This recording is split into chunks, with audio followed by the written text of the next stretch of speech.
गरीब और मध्यम वर्गीय परिवारों के लड़के सालों तक मेहनत करते हैं ताकि एक सरकारी नौकरी मिल जाए और वे अपने परिवार को गरीब और संघर्ष भरी जिंदगी से बाहर निकाल सकें। इस देश में चुनाव होता है और एक तय तारीख पे उसका रिजल्ट भी आ जाता है, क्योंकि वो राष्ट्रीय प्राथमिकता का विषय है। लेकिन एंट्रेंस एग्जाम और सरकारी परीक्षाओं का क्या? कभी पेपर लीक तो कभी सर्वर डाउन, कभी परीक्षा रद्द, और अगर सब ठीक हो जाए तो ज्वाइनिंग लेटर का इंतजार। इन तमाम मुश्किलों के बीच जब एक तरफ टीसीएस जैसी दिग्गज कंपनी बिना किसी बड़ी गलती और परेशानी के देश में एग्जाम सही सलामत करा रही थी, तो शायद हमारी सरकार को लगा कि भाई ऐसे कैसे हो सकता है, सब कुछ इतना सीधा और सही कैसे चल सकता है। फिर क्या था, नियमों का मजाक उड़ाया गया, दुनिया भर के बदलाव किए गए और रास्ता साफ किया गया एडिक्विटी करियर टेक्नोलॉजी के लिए। वही कंपनी जिसका इतिहास कभी पेपर लीक से जुड़ा रहा तो कभी कहीं ब्लैकलिस्ट किया गया। 2022 में मध्य प्रदेश के शिक्षक पात्रता परीक्षा के दौरान कंप्यूटर स्क्रीन के स्क्रीनशॉट सोशल मीडिया पे वायरल हो गए। जांच में यह बात सामने आई कि कुछ सेंटरों पर सिस्टम को रिमोट एक्सेस सॉफ्टवेयर जैसे एनीडेस्क के जरिए ऑपरेट किया जा रहा। 2023 में मध्य प्रदेश के पटवारी भर्ती परीक्षा में ग्वालियर के एनआरआई कॉलेज से 144 छात्रों के सिलेक्शन की खबर आई।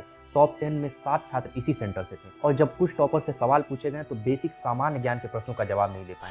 सीयूईटी और जेईई मेंस जैसी नेशनल एग्जामिनेशन में भी कई केंद्रों पर पेपर समय पर लोड नहीं हो पाया, सर्वर क्रैश हुआ और कुछ छात्रों के एडमिट कार्ड पर गलत पता छाप दिया गया। तकनीकी गड़बड़ियां इतनी बढ़ी कि बाद में सुप्रीम कोर्ट को हस्तक्षेप करना पड़ा और कुछ छात्रों के लिए फिर से री एग्जाम कंडक्ट करना पड़ा। 2025 में एसएससी सिलेक्शन पोस्ट फेज 13 परीक्षा के दौरान भारी मिसमैनेजमेंट की शिकायत सामने आई। छात्रों ने आरोप लगाया कि कुछ एग्जाम सेंटर बेहद खराब स्थिति में थे, सर्वर डाउन था, कंप्यूटर खराब होने की 55,000 से अधिक शिकायत दर्ज की गई। 2023 में महाराष्ट्र के एमबीए सीईटी परीक्षा के दौरान कई सेंटरों पर तकनीकी खराबी के कारण छात्रों को घंटों इंतजार करना पड़ा। कई जगह पेपर समय पर शुरू ही नहीं हो पाए। और हैरानी की बात देखिए कि जब यूट्यूबर नीतीश राजपूत ने अपनी वीडियो के जरिए टेंडर में हुए इस संदिग्ध बदलावों और कमियों को उजागर किया, तो बजाय अपनी गलतियां सुधारने के इन लोगों ने नीतीश राजपूत के ऊपर ही मानहानि का केस ठोक दिया।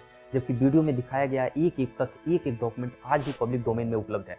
शायद एडिक्विटी को लगा होगा कि अपनी साख बचाने के लिए सुधार करने से कहीं ज्यादा आसान है सच बोलने वालों का गला घोटना, क्योंकि जिसे पता हो कि सिस्टम के नियमों को मरोड़कर टीसीएस जैसे जायंट को टेंडर से बाहर कैसे किया जाता है, उसके लिए इस पूरे सिस्टम को अपने पैरों तले कुचलना कोई बड़ी बात नहीं है। अब यह मामला अदालत में है और अंतिम निर्णय का इंतजार किया जा रहा है। लेकिन बड़ा सवाल वही है, क्या हमारी परीक्षा प्रणाली इतनी मजबूत है कि वो लाखों युवाओं के सपनों को सुरक्षित कर सके? बाकी आपकी इस विषय पे क्या राय है, कमेंट बॉक्स में बताइए। वीडियो अगर पसंद आए तो लाइक और सब्सक्राइब कीजिए। मिलते हैं अगली वीडियो में। जय राम जी की।